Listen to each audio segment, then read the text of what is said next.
안녕하세요. 투자에 도움이 되는 핫한 소식들만 쏙쏙 전해드리는 글로벌 투자 리포트. 저는 노무와 저는 신예지입니다. 예지 아나운서 너무 오랜만이에요. 그쵸. 저희가 저번 산책 데이트 이후로 처음 보는 거죠? 그쵸? 네, 별일 없으셨죠? 네. 저는 별일이 있었는데 어머. 몸살을 좀 거하게 아 걸렸습니다. 정말요? 지금은 괜찮으시죠? 지금은 괜찮은데 안타깝게도 목에서 좀 이상한 쇳소리가 나오고 있는 그런 음. 상황인데요. 근데 저희 저번 산책 데이트 얘기를 하니까 또 드는 생각이 저희가 저번에 촬영 끝나고 나오는데 날이 너무 좋은 거예요. 너무 좋았죠, 날씨가 너무 날이. 좋았죠. 맞아요. 그래서 정처 없이 30분 정도를 즉흥으로 막 걸으면서 수다를 떨었는데 그날 이제 광합성을 좀 제대로 했던 것 같아요. 그쵸. 왜냐면 그날 이후로 좀 평소에 갖고 있던 은은한 스트레스 이런 게 완전히 해소가 된 느낌이에요. 아니 제 말이 그 말이에요. 사실 저 진짜 별 생각 없이 걷기 시작한 건데 그날 너무 좋았어 가지고 '좀 자주 걸어야겠다.' 생각을 했어요. 그럼 오늘도 끝나고 한번 고? 아 무아님 산책하자는 말을 누가 그렇게 의미심장하게 합니까? 누가 들으면 무슨 나쁜 짓 하자는 줄 알겠어요? 저 약간 플러팅하는 기분이었어요 솔직히. 네네네네. 네. 지금 약간 스파이 같은 이런 손동작을 막 네. 이렇게 하셨는데 아니 그날 산책이 네. 저도 너무 좋았어 가지고 근데 아무튼 요점이 뭐냐 하면은 이 좀 지루한 일상이 있을 때 이걸 환기시킬 수 있을 만한 작고 소중한 그런 이벤트가 있으면 좋겠다 이런 생각이 들더라고요. 이게 되게 일상적이고 별거 아닌 산책 하나였는데도 정말 일상에 되게 좋은 환기가 된 그런 느낌이었습니다. 네 저도 그렇게 생각합니다. 그리고 어떻게 보면 글로벌 투자 리포트 내용도 좀 비슷한 맥락 같긴 해요. 어떤 맥락에서요? 간단히 설명해서 제가 오늘 가져온 리포트가 바로 CPI 관련된 내용이거든요. 아 저 소비자 물가 지수 말씀하시는 거죠? 네, 맞아요. 미국의 4월 소비자 물가 지수, 흔히 CPI라고 하죠. 이 지표가 현지 시간 5월 13일에 발표가 됐는데요. 이게 정기적으로 발표가 되다 보니 사실 엄청 빅 뉴스는 아닙니다. 무아 씨, CPI 지수 발표됐다 이런 뉴스를 좀 볼 때 엄청 빅 뉴스다, 속보다 이런 생각은 별로 안 들잖아요. 그쵸? 그쵸. 왜냐면 음, 아무래도 막 트럼프, 음, 밈코인 발행 이런 음, 뉴스보단 파급력이 떨어지니까요. 그쵸.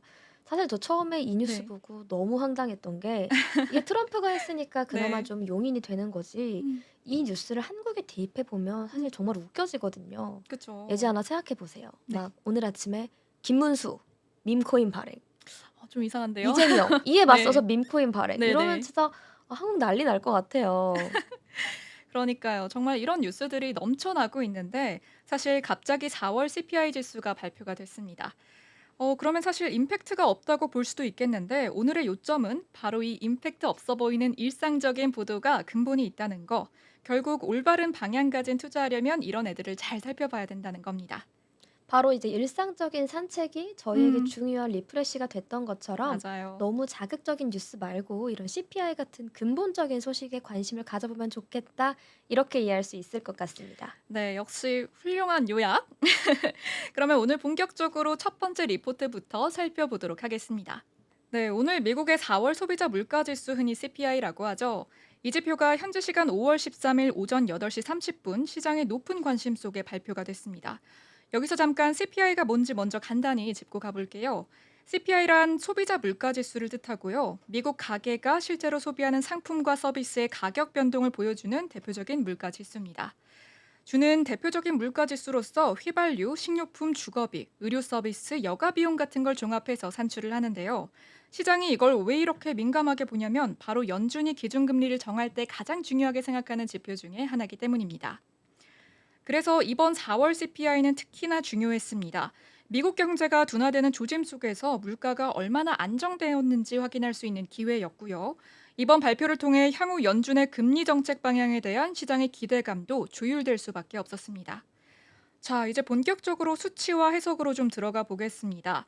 4월 미국 소비자 물가는 전년 동기 대비 2.3% 상승했습니다. 시장에서는 2.4%를 예상했는데 살짝 낮게 나온 겁니다.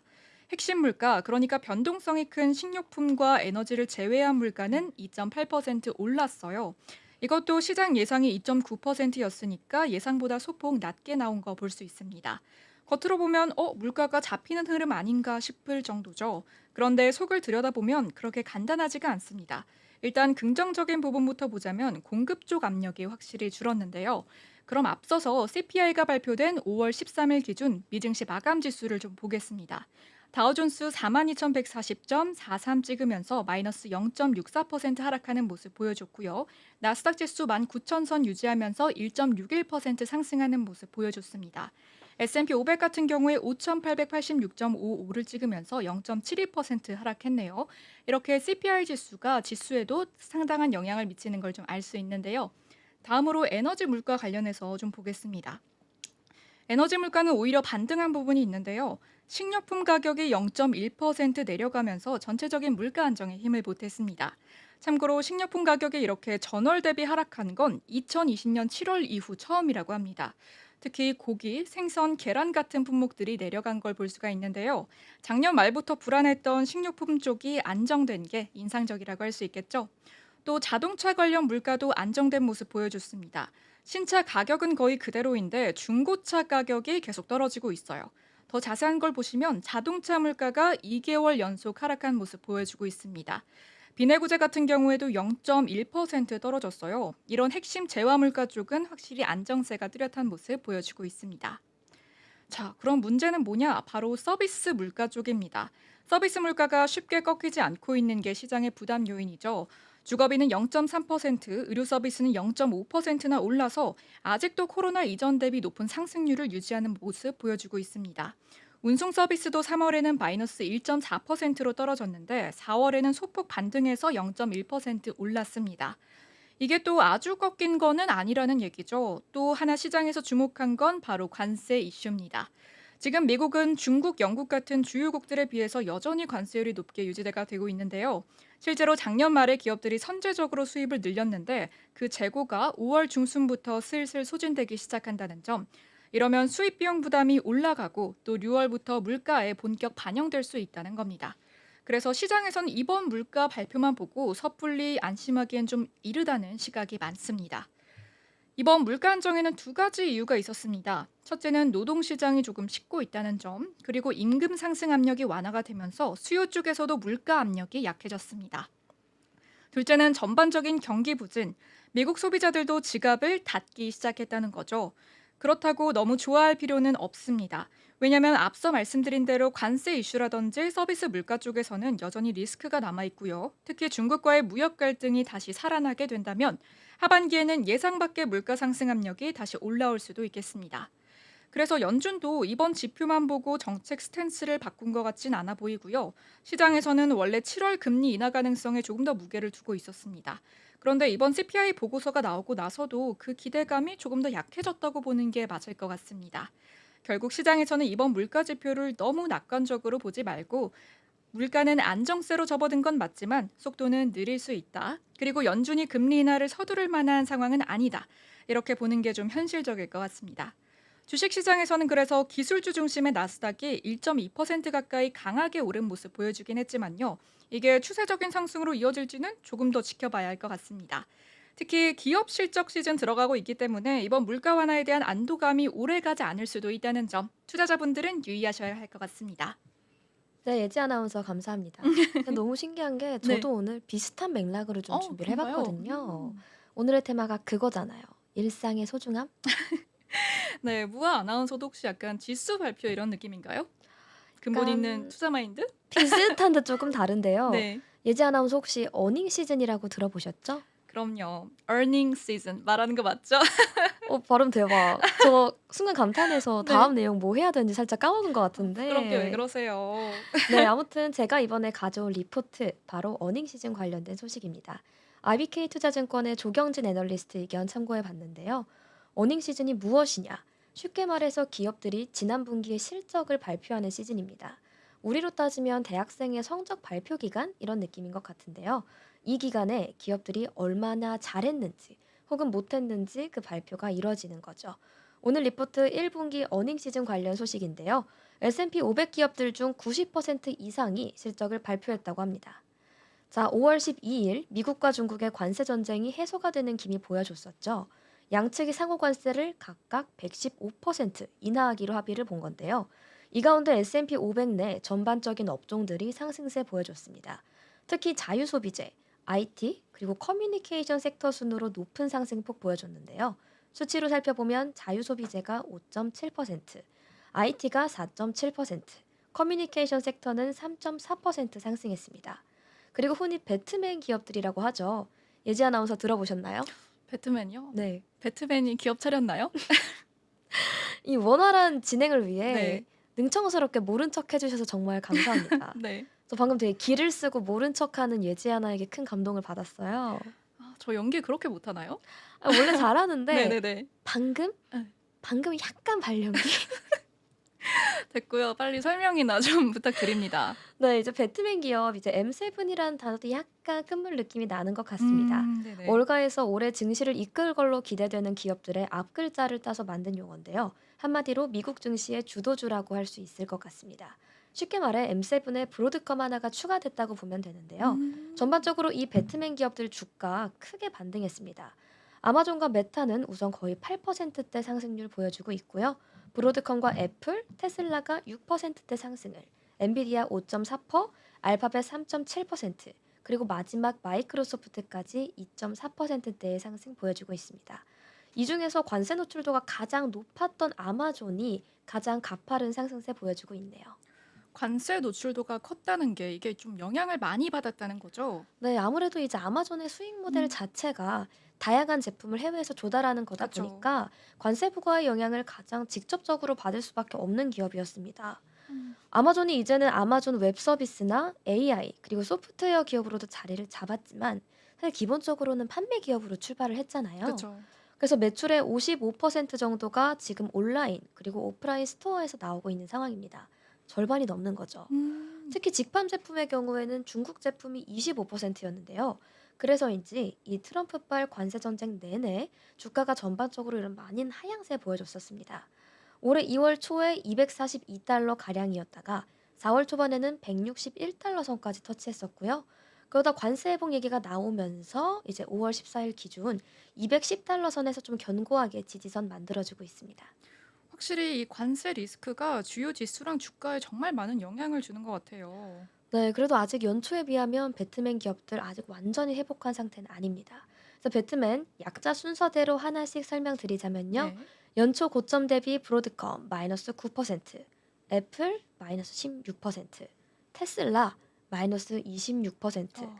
마이크로소프트는 다행히 유일하게 좀 같은 수준 유지하고 있고요. 네. 아마존 마이너스 14%, 알파벳 마이너스 23%, 마지막으로 엔비디아 마이너스 18%로 아직 연초에 음. 고점 대비했을 때는 완전히 올라온 상태는 아닙니다. 그래도 하락폭 자체는 좀 축소됐다는 점 유의 깊게 살펴보시면 좋을 것 같습니다. 이번 어닝 시즌 실적 발표가 마무리되는 국면인데 아직 큰 게 하나 남아있죠. 엔비디아는 5월 28일 실적 발표할 예정인데요. 이 발표가 시장 반등 흐름을 이어갈지 이 여부에 좀 주요하게 작용할 전망이라고 하니까 우리 투자자 여러분 5월 28일 주의 깊게 살펴보시면 좋을 것 같습니다. 우리의 대장이라고 하죠. 엔비디아 한번 믿어 보겠습니다. 예지하나 방금 좀 대장이라는 단어에서 네. 진심이 느껴졌는데 네. 몇 주 들고 있어요? 솔직히 말해봐요. 무슨 소리세요? 제가 얼마나 공정하게 방송하는 사람인데. 아니 네. 말해봐요. 어제 기뻐서 소리 질렀죠. 약간 솔직히 불기둥 세우긴 했죠. 네. 엔비디아가 시총 3조 달러 다시 돌파했지 않습니까? 네네. 그래서 우리 시간 14일 기준 네. 주가도 쭉 상승세 유지하고 있는데요. 아마 사우디아라비아에 대한 음. AI 칩 매출 기대감 때문으로 보입니다. 음. 젠슨 황 CEO는 현지 시간 기준 13일에 사우디 수도 리야드에서 열린 사우디 미국 투자 포럼에 참석했는데요. 사우디 국영 기업인 휴메인과 거의 500메가와트 규모의 데이터 프로젝트를 공동 추진한다고 밝혔습니다. 크네요. 네, 휴메인이 여기 사우디에 네. AI 인프라를 유치하게 될 거다. 음. 이렇게 말을 하면서 네. 이 프로젝트에는 5년간 엔비디아의 최첨단 GPU 수십만 개가 사용될 거라고 밝혔습니다. 특히 1단계로는 그레이스 블랙웰 슈퍼칩인 GB300 18,000개가 엔비디아의 인피니밴드 기술로 네트워킹 연결될 거라고 아주 상세히 언급을 했는데요. 네. 젠슨 왕의 이런 발표는 마침 트럼프 대통령의 중동 순방 일정과 관련해서 이뤄졌습니다. 이러한 행보 때문에 사우디 같은 중동 우방국에 미국의 최첨단 반도체에 대한 광범위한 접근이 허용될 거다. 이런 긍정적인 전망도 계속 나오고 있는 상황입니다. 여러모로 1분기는 좀 양호한 실적 발표 중인데요. 2분기는 어떻게 될지 궁금하네요.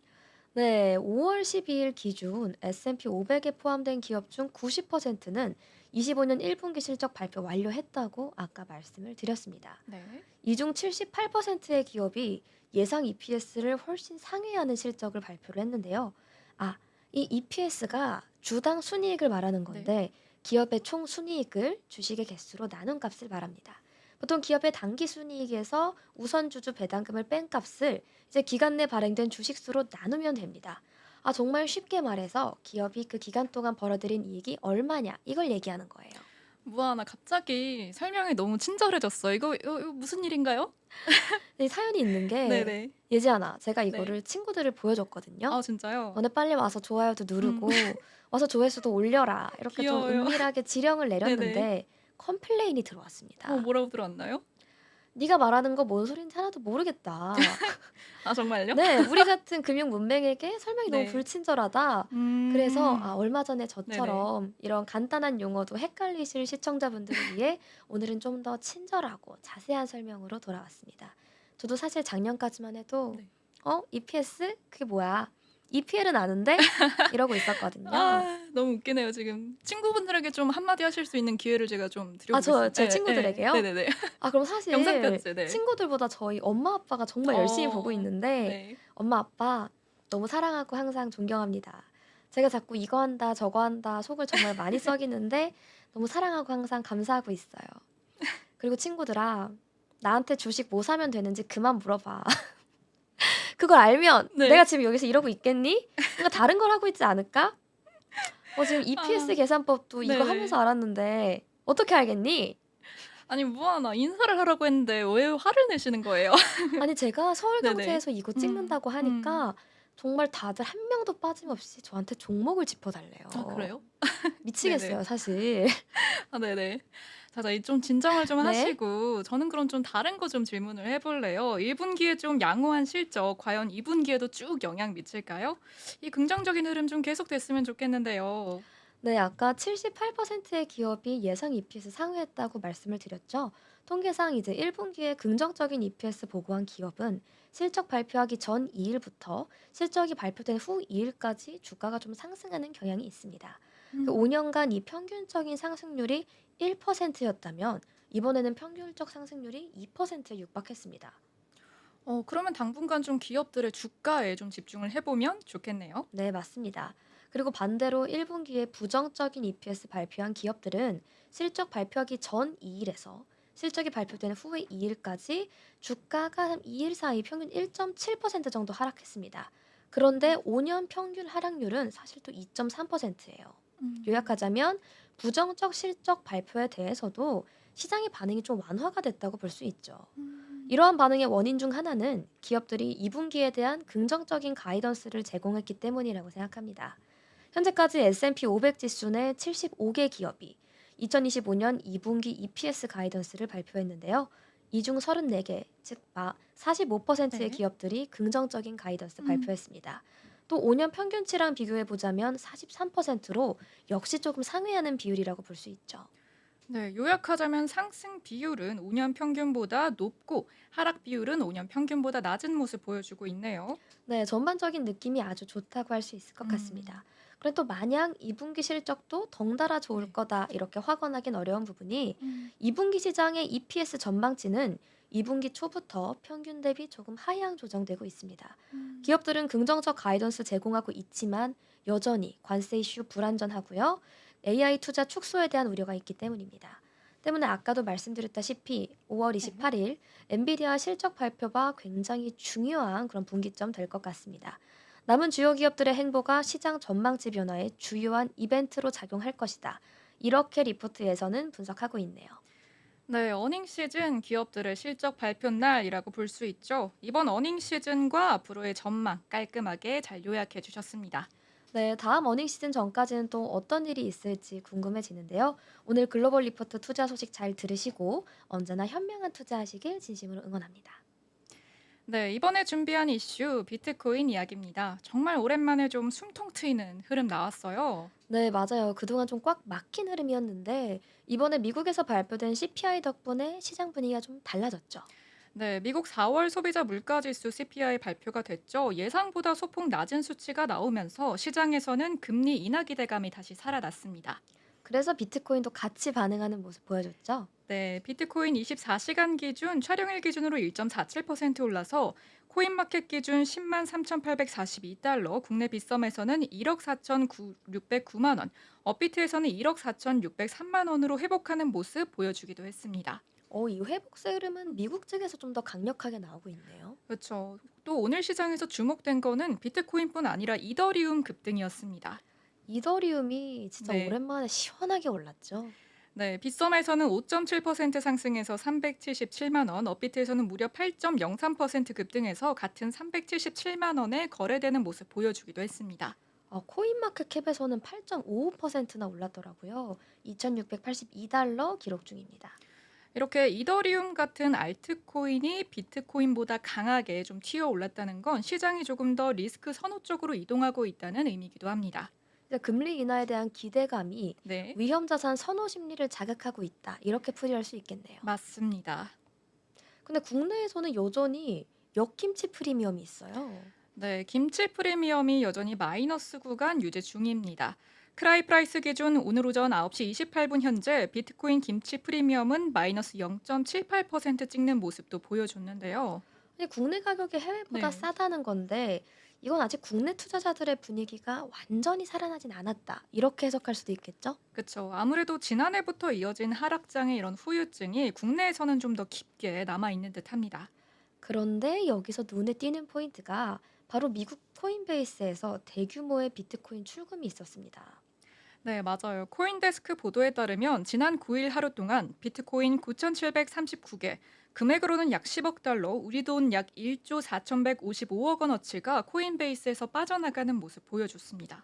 이 정도면 올해 하루 기준 거의 최대 출금량 맞죠? 그쵸. 거래소에서 대규모로 빠져나간다는 건 기관 투자자나 이런 큰 손들이 장기 보유 목적으로 콜드 월렛으로 옮긴 걸로 좀 해석이 되는데요. 그럼 시장에서는 이게 기관 머니가 유입되고 있다. 이렇게 해석을 하는 거겠네요. 맞습니다. 업계에서는 기관 머니 본격 유입 신호로 좀 해석을 하고 있습니다. 안드레 드라고시 비트와이즈 리서치 헤드는 올해 들어 법인들이 매입한 비트코인 규모가 미국 비트코인 현물 ETF 총합보다 무려 4배나 많다고 밝혔습니다.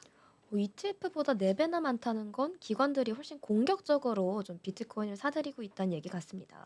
네, ETF는 구조상 좀 제한적인 매입이지만 기관 자금은 자체 재량으로 더 과감하게 움직이는 모습이 있으니까요. 이러다 보니 이제 비트코인의 희소성은 더 커질 것이다. 이런 분석도 같이 나오고 있는 거죠. 네, 맞아요. 시장 유통량이 좀 줄어든다라는 건 공급 측면에서는 강한 호재로 작용할 수가 있겠습니다. 근데 그 마냥 호재만은 또 아닌 게 지금 시장 심리가 꽤 과열됐다는 분석 같이 나오고 있습니다. 네, 맞아요. 안드레 드라고시 역시 지금 시장 전반의 투자 심리는 상당히 과열 상태라고 좀 지적을 했습니다. 특히 이번처럼 기관들이 너무 빠르게 네. 유입이 된다면 기관 차익 실현 가능성도 무시할 수는 없을 것 같습니다. 네, 기관들은 기회가 있을 때 이익 챙기기가 좀 빠르기 때문에 투자자 입장에서는 너무 낙관적으로 보이기보다는 조정 가능성도 좀 열어두는 게 필요해 보입니다. 이게 지금 분위기에 너무 휩쓸려서 추격 네. 매수에 나섰다가는 생각보다 깊은 눌림에 당할 음. 수도 있다. 이런 얘기시죠? 네, 그래서 지금 시장은 기관 머니 유입이라는 이런 강한 호재와 과열 경고라는 위험 신호가 동시에 존재하는 상당히 좀 애매하고 또 예민한 구간이라고 할 수 있겠습니다. 그런데 이 와중에 비트코인은 25만 달러 돌파설까지 나오고 있습니다. 네, 현재 가격 대비 약 140% 이상 상승한 수치인데요. 일부 시장 전문가들이 올해 말까지 25만 달러 돌파 가능성을 좀 제기를 했습니다. 이건 어떤 전제에서 나온 전망일까요?